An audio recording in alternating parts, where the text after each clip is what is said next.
Téléspectateurs, téléspectatrices, soyez les bienvenus encore sur Tanofi TV dans le cadre de notre émission Univers du Sachant. C'est comme ça que cela se passe chaque vendredi à pareille heure, là où le soleil scintille au firmament dans le ciel bleu. Aujourd'hui, nous sommes encore au rendez-vous pour notre mission, pour égrener encore les pages historiques et culturelles.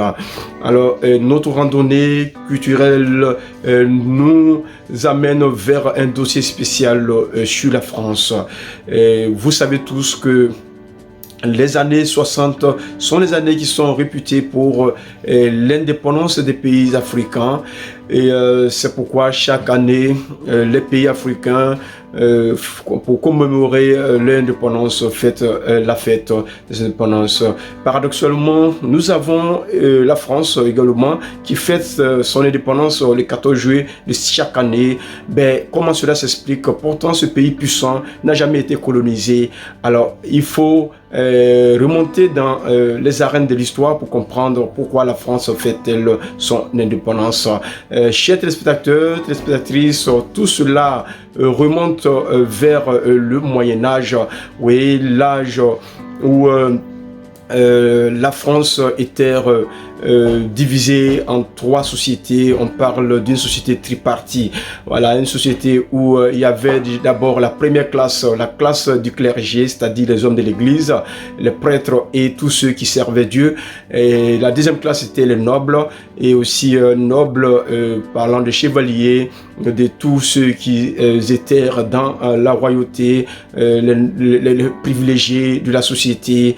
Et également, nous avions en dernière position la classe des prolétaires, c'est-à-dire les paysans, appelés aussi les serfs et les vilains. Voilà, c'est de là est venu ce mot vilain qui a évolué selon le temps. Et qu'est-ce qui explique un peu les différentes controverses dans cette société? Alors, il faut savoir que à cette époque, la classe des paysans était un peu assujettie, c'est-à-dire que cette classe devait travailler la terre durement pour pouvoir nourrir et les hommes de Dieu et les nobles. Pourquoi? Parce que les hommes de Dieu, selon la tradition, étaient établis pour veiller sur la population, et aussi les nobles, y compris l'armée, y compris les chevaliers, le roi, étaient aussi établis par Dieu pour pouvoir organiser et protéger la société. Et donc, les paysans, eux, étaient livrés aux travaux des champs et aussi à la servitude. Et donc, devaient travailler durement pour nourrir ces deux classes. Alors, cela était paysan. À un moment donné, ces paysans se voyaient perdre le droit au point qu'ils réclament ce droit, et c'était pas facile, voilà, et ils ont bataillé dur et ont reçu un gain de cause.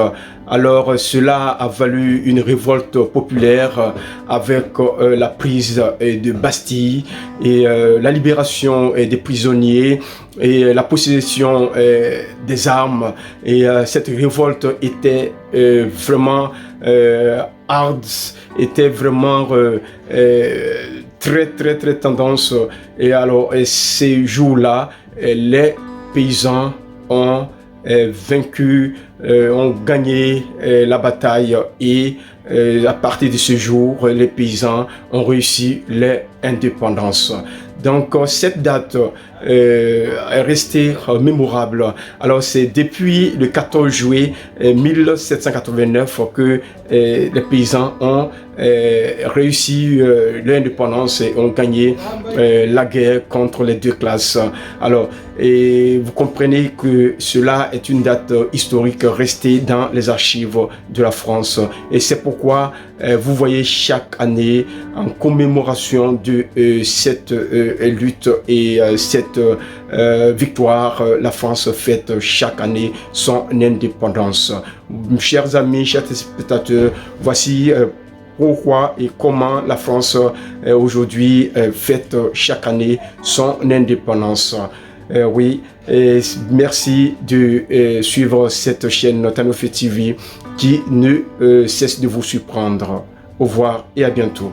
C'était sur Tanofe TV.